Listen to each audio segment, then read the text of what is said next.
Oh yes, you're welcome back to today's broadcast.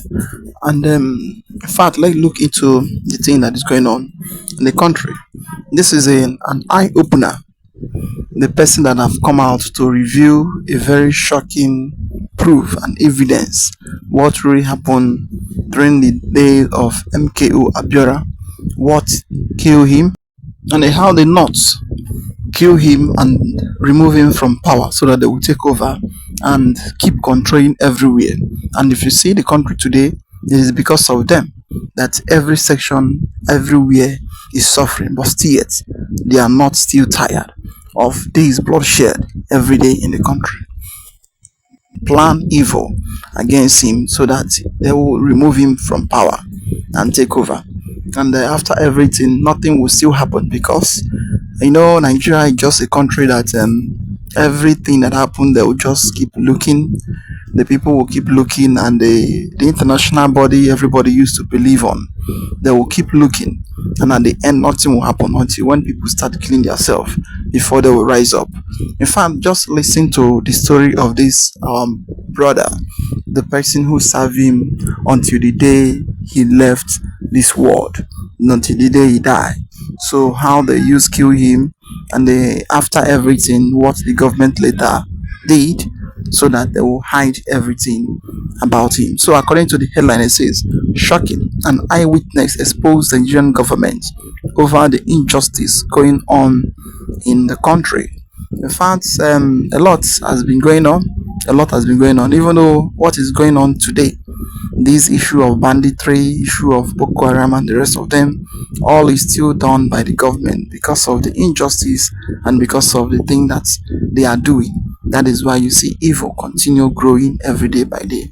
Well, I will not talk too much. I would like you to watch it so that for you to understand things going on in the country. As about to watch, like, subscribe, and make sure you share it. Let everyone see things happening. On that day, You remember the date? 7th July, 7th or 8th? Yes. 7th July 7th 1998. July 1998, Yes. an American delegation came to see the then CNC. They were with him at about 2:30. He gave me a call and said, make arrangement for the delegation to see late Chief Abiola, may his soul rest in peace, They were with him, were with the CNC where? in the villa. That's right, go on. Then I call SP Zadok. I can see he's promoted. He was inspector then. I call him Who? SP Zadok. That's right. I call him and told him to go and prepare Chief Abiola. He is going to see some guests at the usual place, which was Aguda House. I now call the Aguda House, talk to the stewards there, and ask them to prepare the necessary drinks and so on that they used to give when visitors come. I waited in the office for the delegation to come out. When they came out, I told the drivers and the then Minister of State for Foreign Affairs, who was with them, Alhaji Buhari Bala, that they should go to Aguda House. I will come and meet them there. From there, I went straight to where the late chief was detained. I met Zadok there. We entered the vehicle and started coming towards Aguda House. Zadok was You and who entered the vehicle? Zadok was driving.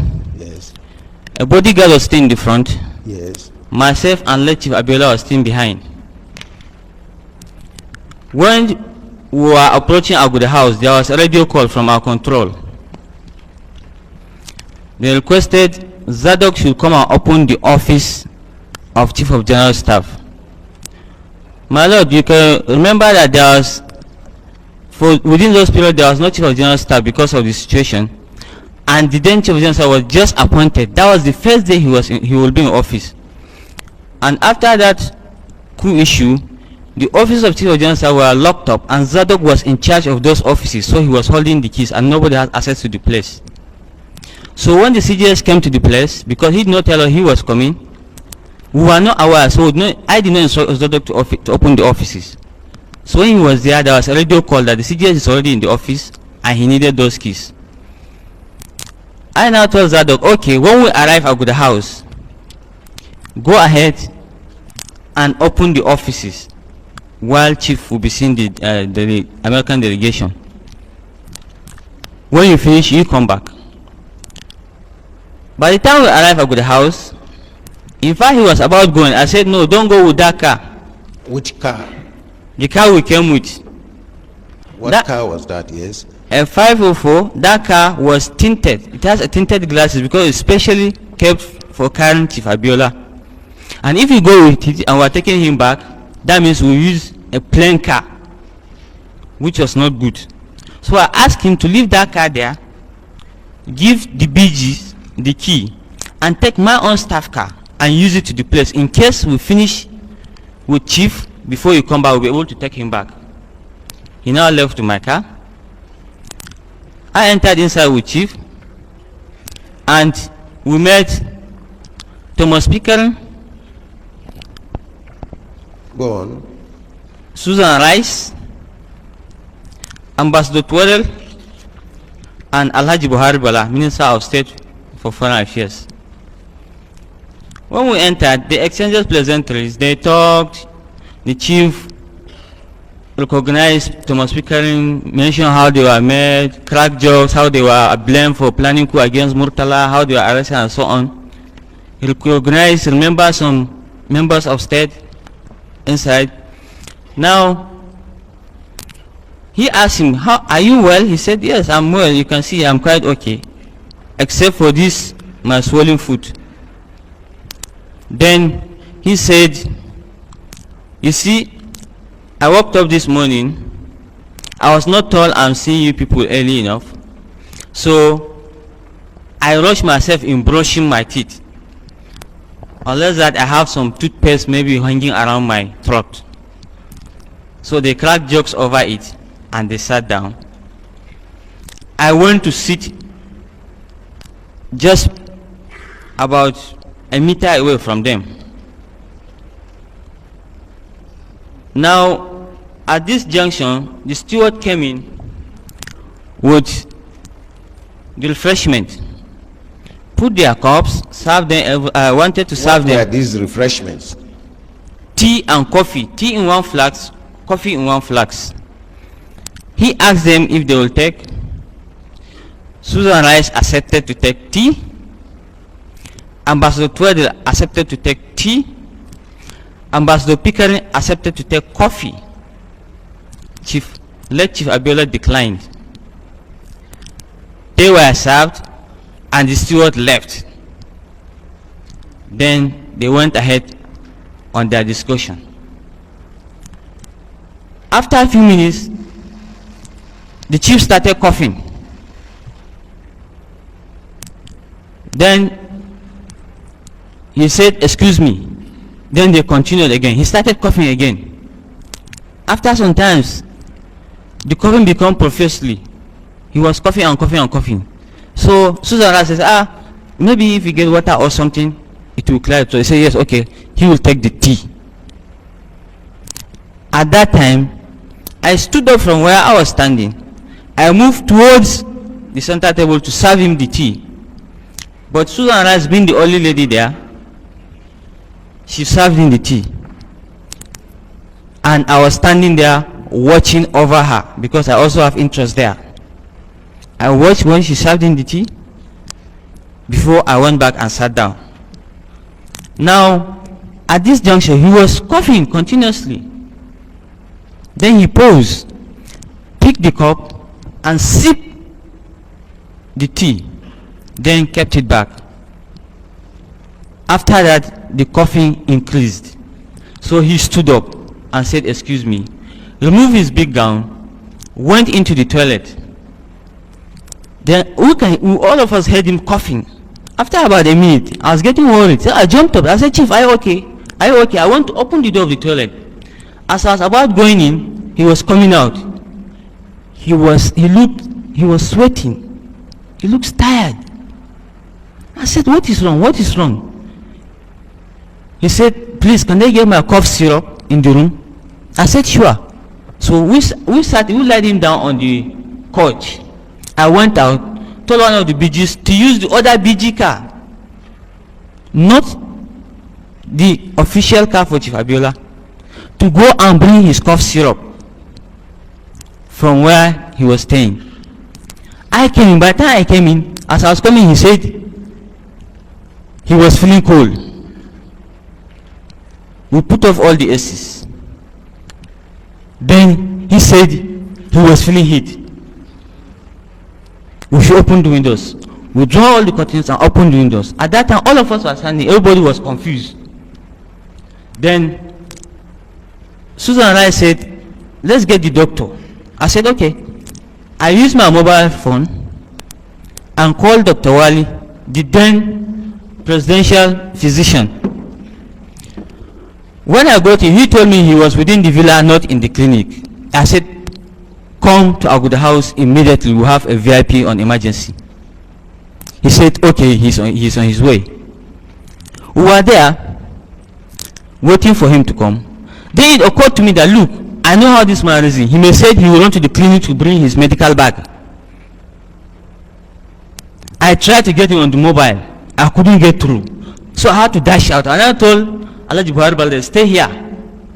So I had to dash out, enter my car, and rush and intercepted him at the junction. He was already going towards Aso Clinic. I said, no, just come like that. Look at him first. Then we can go for the back. He said, okay. He now turned with the car and followed me. Then we arrived at the place. This took us exactly 7 minutes, 40 seconds. When he arrived, he touched his pulse. He looked at him. The chief was lying down. He left the course. Now he was on the floor. They were fanning him. He was sweating. He was groaning. So he said, look, we have to move him to the hospital. Let's call for an ambulance. I said, no, we're not going to wait for an ambulance. Let's put him in the car and just go. All of us join hands, pick chief. As we are doing that, Zadok arrived. When Zadok arrived, I said, what is happening? I said, the chief is sick. We now put him in the car, and immediately we started moving. I called the clinic and talked to Dr. Ali, one of the doctors in the clinic. I told him, look, set up the emergency room immediately. Dr. Ali said you set up the emergency room immediately. Get all the doctors, get everybody ready. He's coming with a VIP patient. Emergency situation. He said, okay. And on our way to the clinic, I called the CNC, his direct line. He was not in the office. Then I called an officer's mobile. I said, where is CNC? He said, he is in a meeting. I said, go and give him inside. He said he's in the chambers. I said, go and give him the phone. I want to talk to him. So they gave it to him. He said, what is it? I said, the chief is sick.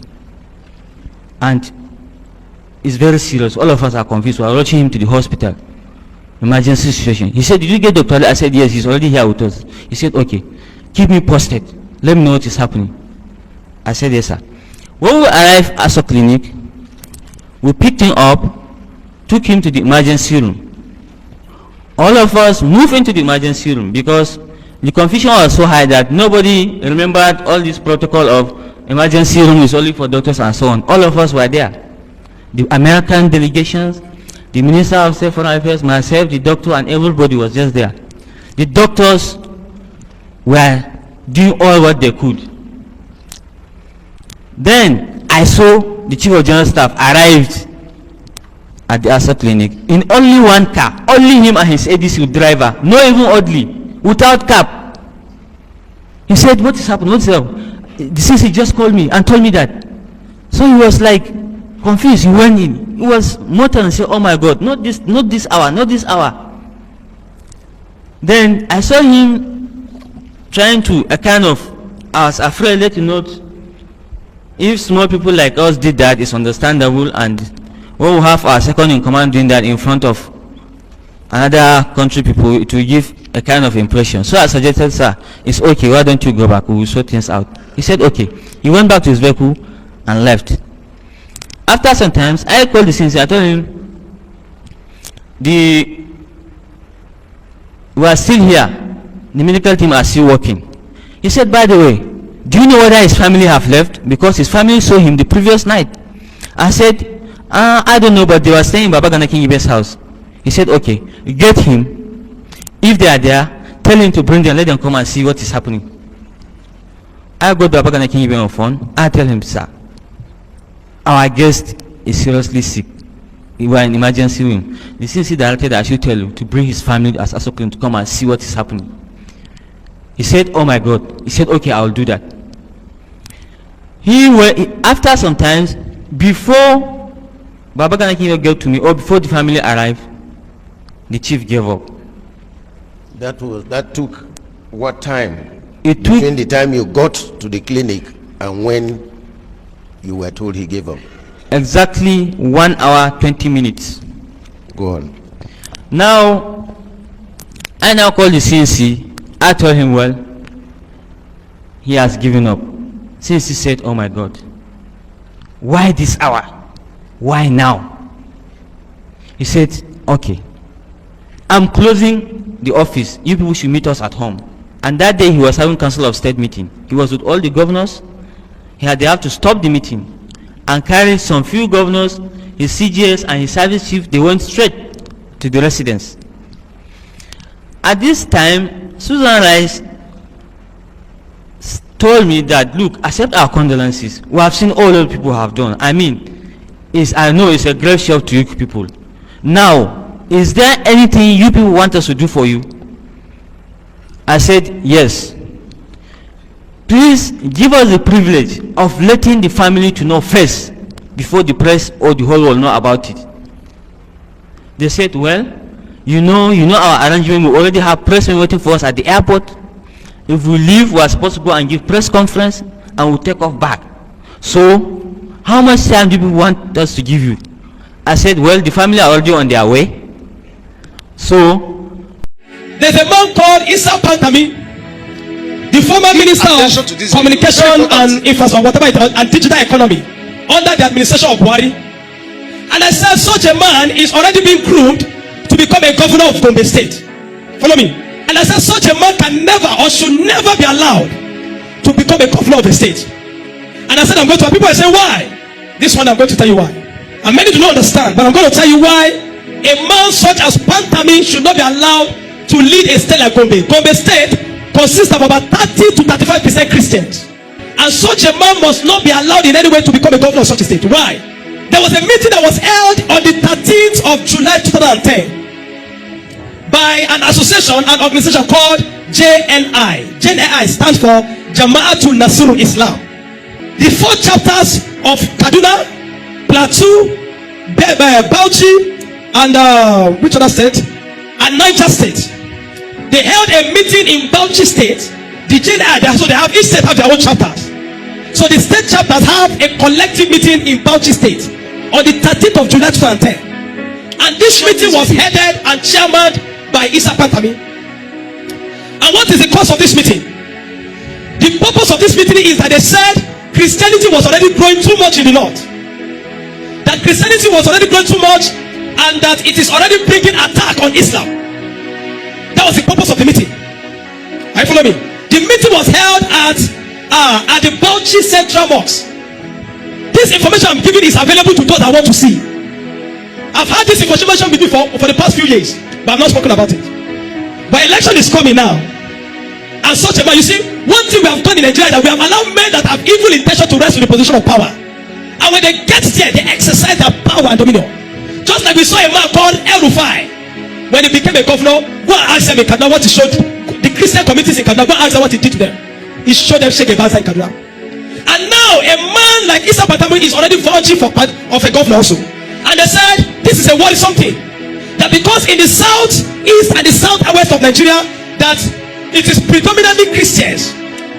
And the Muslims have been subjugated in the south. And so here also in the north, that Christians are already getting too much ground. And so they needed to address the growth of Christianity in the north. That is the aim of this meeting. Number one, to address the growth and the spread of Christianity in the north. That they feel that Christians are growing too much. The momentum of Christianity is growing too much in the north. And so they felt we need to caution it, we need to shut it down. Because Christians are growing too much. They're already getting too much momentum. That was their first aim.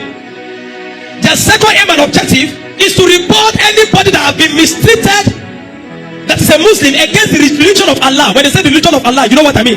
Islam. That any Muslim that have been mistreated should be reported in every part of of the north so that they can take action against such a person. Their thought again, they felt that there's some part of the north or the part of the north that Muslims have been maltreated, and so their job is to ensure that they deal with anybody that maltreats Muslims in the north.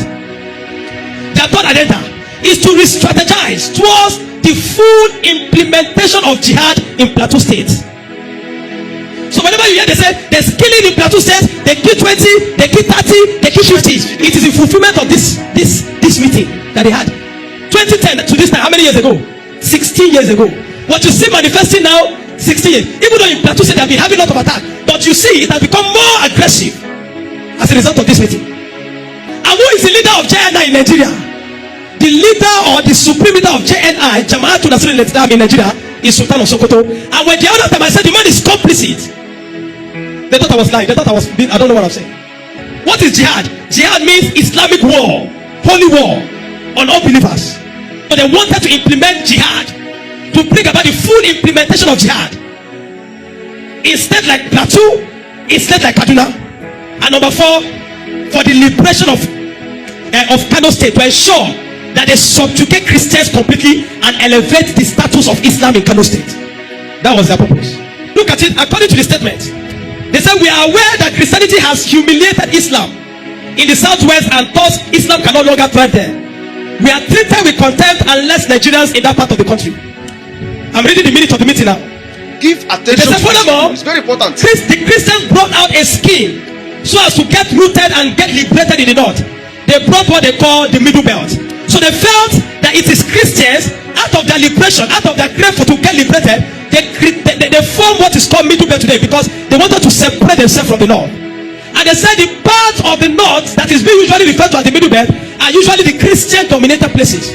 That it is part of the scheme to dominate them in the north, so therefore they have to shut it down.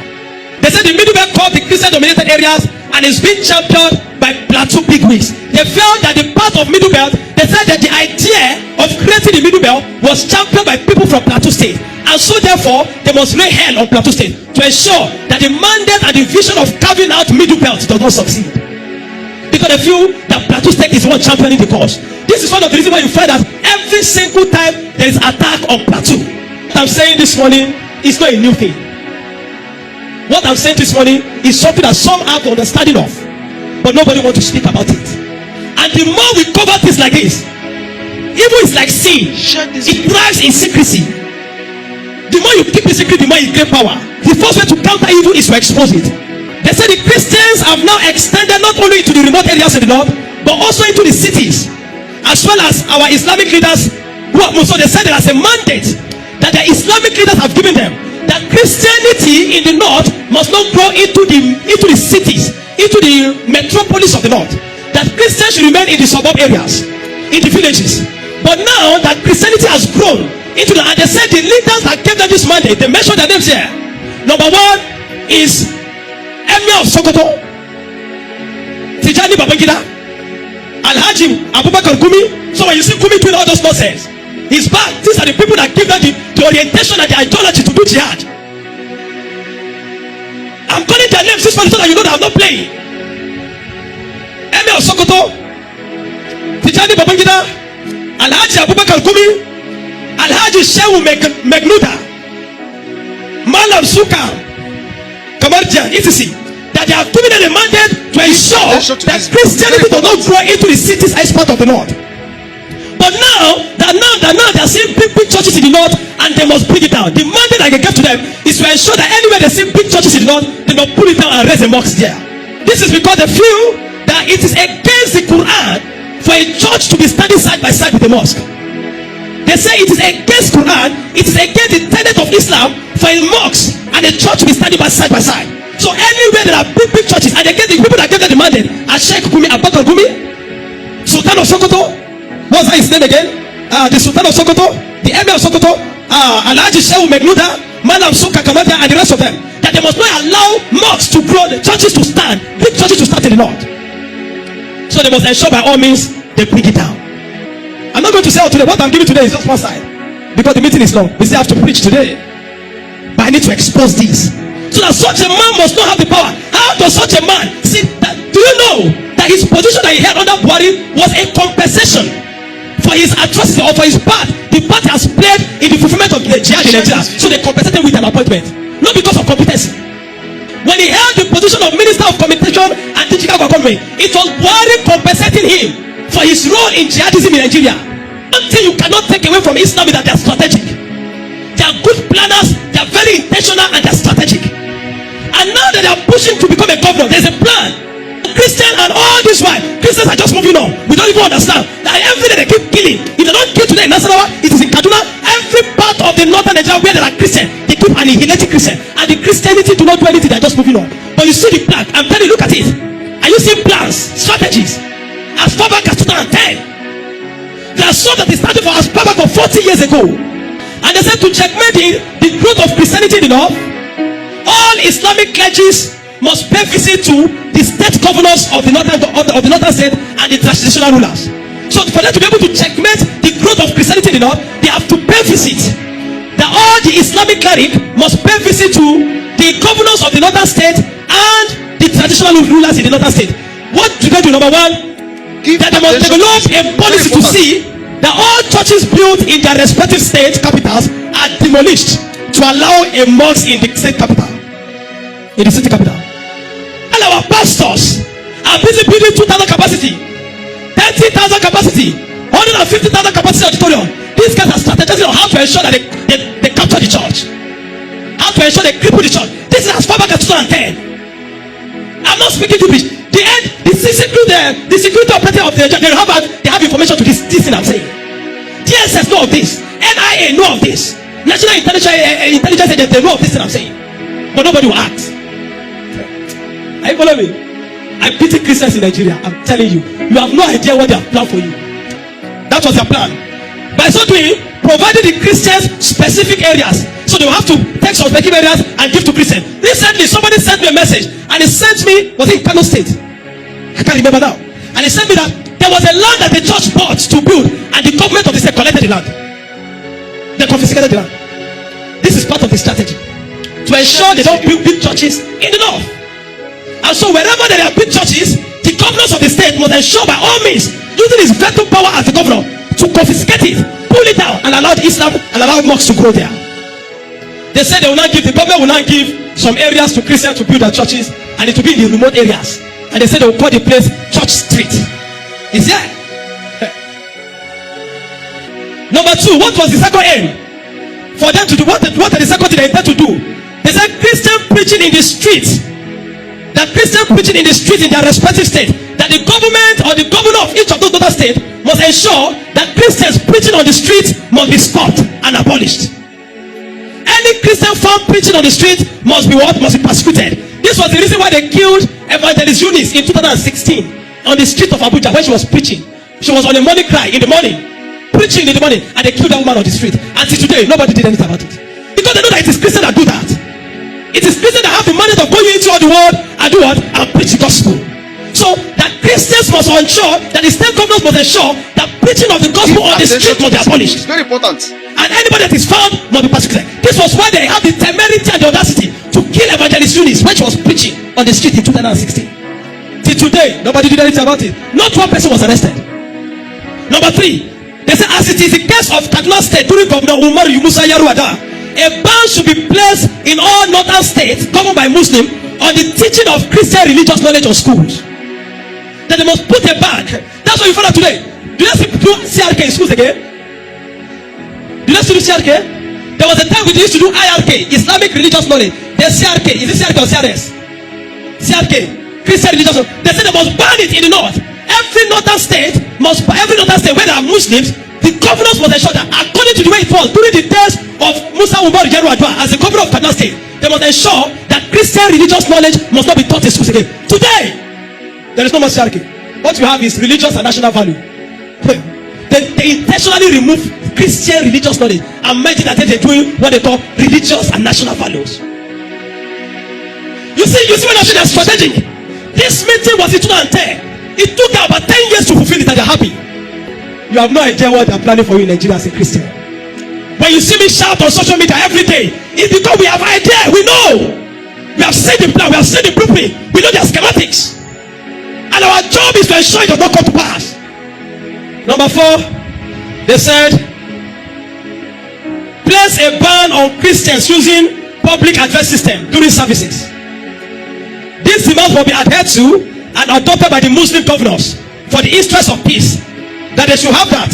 We have more control of the masses, and he wants that any attempt by the Christians to query or revolt against the decision shall mean fighting against the religion of Allah, which the followers of Allah shall not watch, but we shall violently wipe away the Christians in this state. This meeting was when? 2010. Is it being executed today? They shall violently wipe away Christians. They kidnapped some Christians in Kwara State, in Woro community in Kwara State, and they took them to the bush and converted them to Muslim. And did you see? I made a video about it. And they told them to begin to recite the Shahada. Ashhadu an la ilaha illallah. Ashhadu anna Muhammadan Rasulullah. I'm saying it because I was a Muslim. I know. There is no God except Allah, and there is no prophet except Muhammad. That's the meaning of what I'm just saying. And they converted Christians to Muslim in the bush.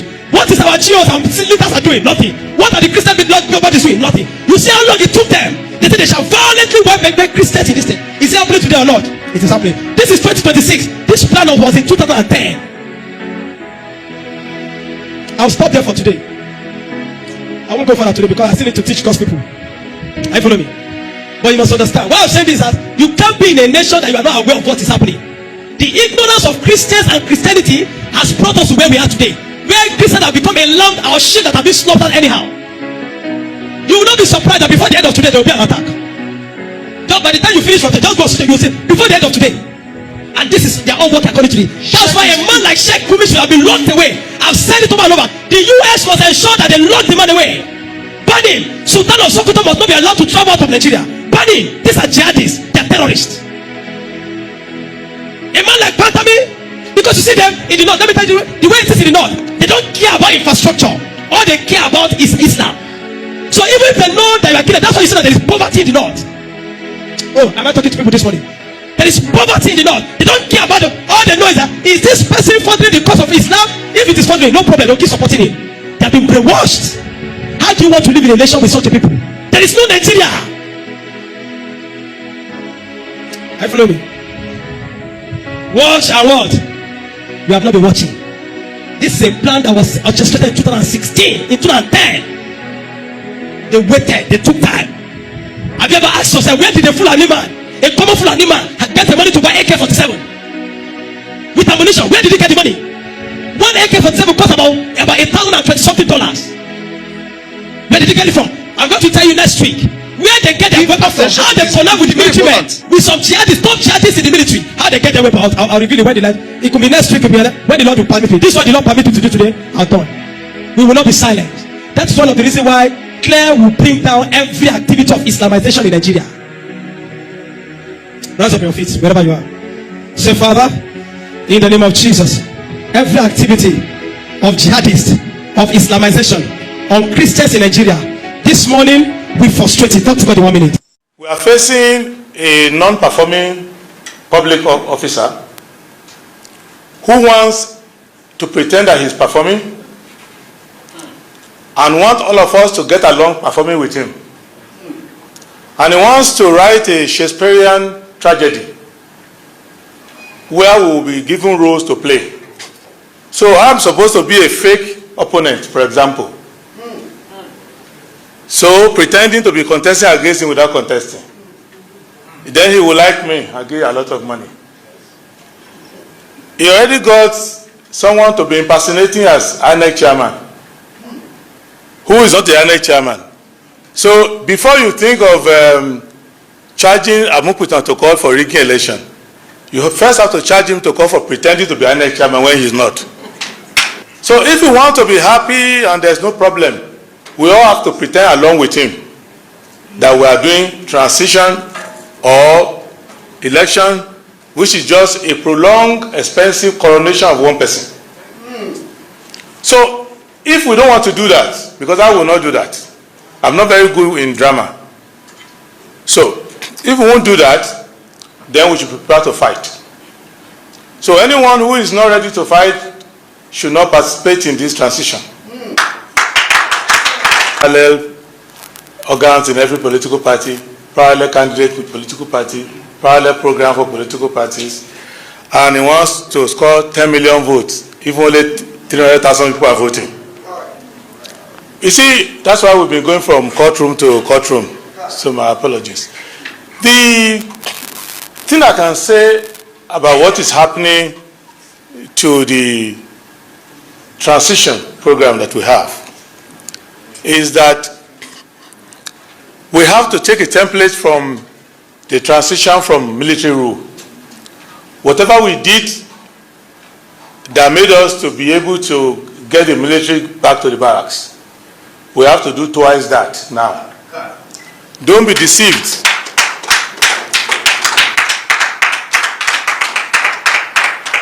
Don't be deceived that President Tinubu has different tailors that make his dresses from the one that made the uniforms of the soldiers. But his ideas are in the barracks.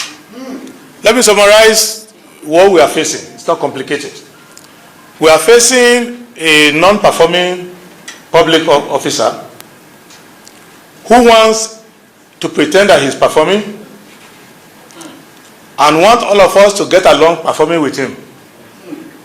And he wants to write a Shakespearean tragedy where we will be given roles to play. So I'm supposed to be a fake opponent, for example. So pretending to be contesting against him without contesting. Then he will like me. I'll give you a lot of money. He already got someone to be impersonating as INEC chairman, who is not the INEC chairman. So before you think of charging Amukutan to call for rigging election, you first have to charge him to call for pretending to be INEC chairman when he's not.